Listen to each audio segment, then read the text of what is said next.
They say psychedelics heal you. But what most people don't tell you is that it doesn't heal you. It exposes you.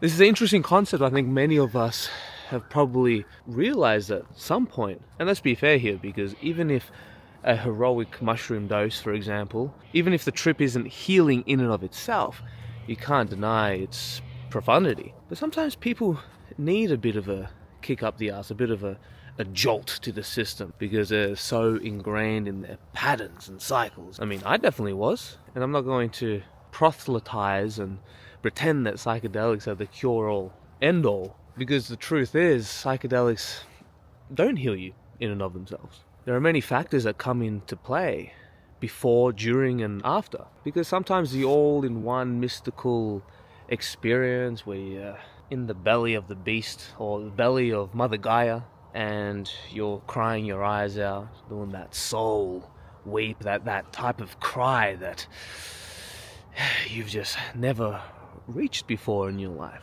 And there's this profound emotional release, and it's incredible and life-changing. But when you come down from the trip, back to your normal reality, and sure, you can have this afterglow effect, and that's great, but eventually the Matrix will wear you down. Your old shadow selves will come up, and you realize that change and healing yourself isn't as easy as you thought it was. And healing does have this cyclical nature to it, where seasons will come, the emotion of sadness might sweep you up, but if you're like most people, you probably just numb yourself with other drugs, stimulation, and then you don't allow that emotion to properly process.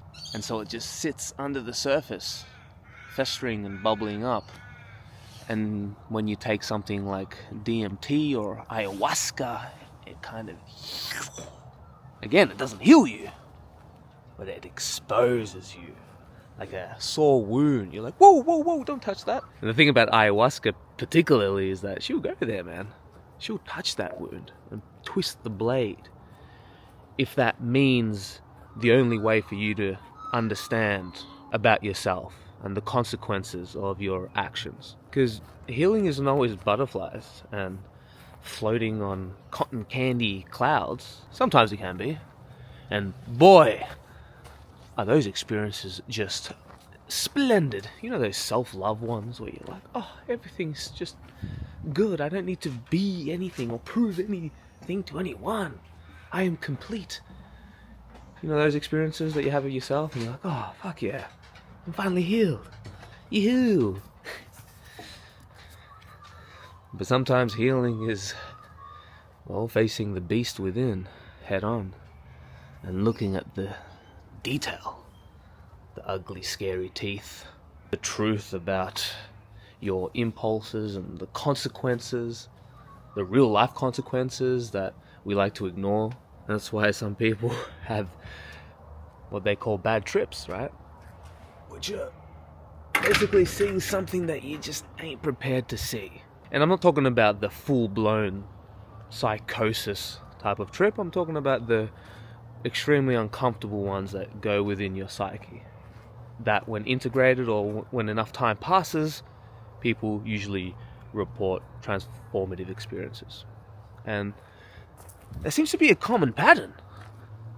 I'm sure you guys have noticed how many of the most powerful trips are the challenging ones, which at the time they don't feel healing at all. They feel like you're getting broken apart. It's because you are. Sometimes to heal, actually many times, you feel worse before you feel better. That's part of the process. And because part of healing is letting go of your old identity structures, your old beliefs. With that letting go can come a lot of turmoil and stress. That's why those intense trips can be too much, because you're clinging on to reality, to what is. And it's like, no, I'm showing you this wound, man. I'm exposing you for who you are. And those are the, oh my God, I'm nothing. I thought I was top shit.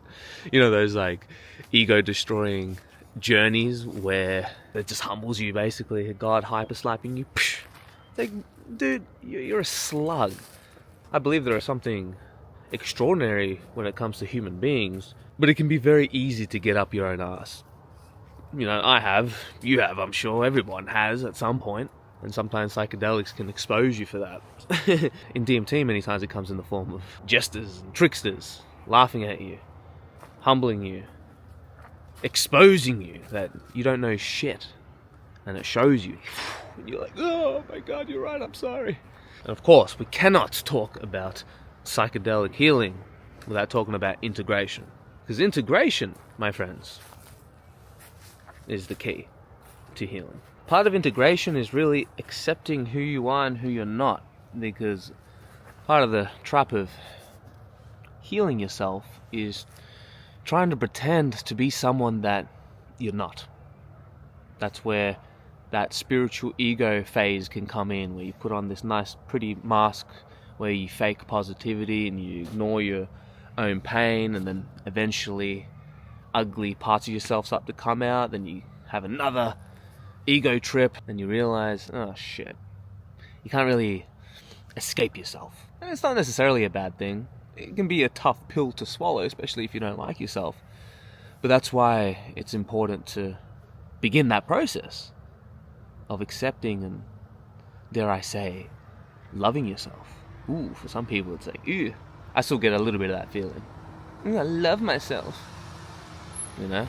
Part of that exposure, that shock, especially when you're not aware of yourself, your dark side, your patterns, the consequences that your actions have taken, because you can get stuck in this loop, right? Where you're just so self-absorbed, where sometimes psychedelics is like that.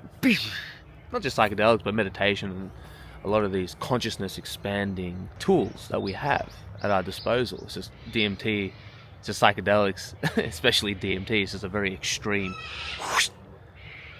stripping your identity and exposing you.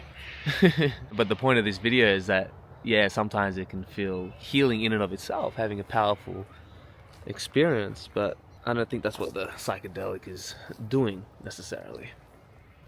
I think it's exposing more than anything. I think it exposes you more than it heals you. But the most important part is what you do with it afterwards. How you integrate that into your nervous system, because the nervous system understands repetitive actions more than spiritual experiences.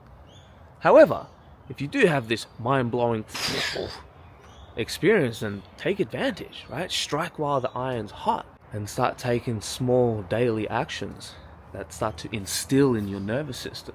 Because at the end of the day, that's what helps you heal. If you're trying to heal, you know? Because if you're trying to heal yourself from ailments, maybe from a bad mindset, emotional trauma, perhaps a physical illness, to heal that stuff, it's a journey, you know? It's not just a one-off surgery where they give you a magic pill and just that's it. It's repetitive action.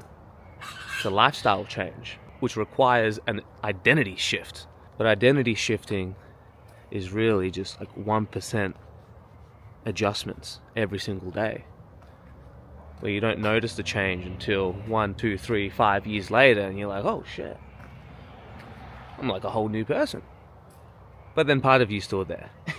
So really it's about a balance of cultivating the person that you want to be through repetitive habits, but at the same time accepting who you are and not beating yourself up because of it. And then through time you get peace of mind, I suppose.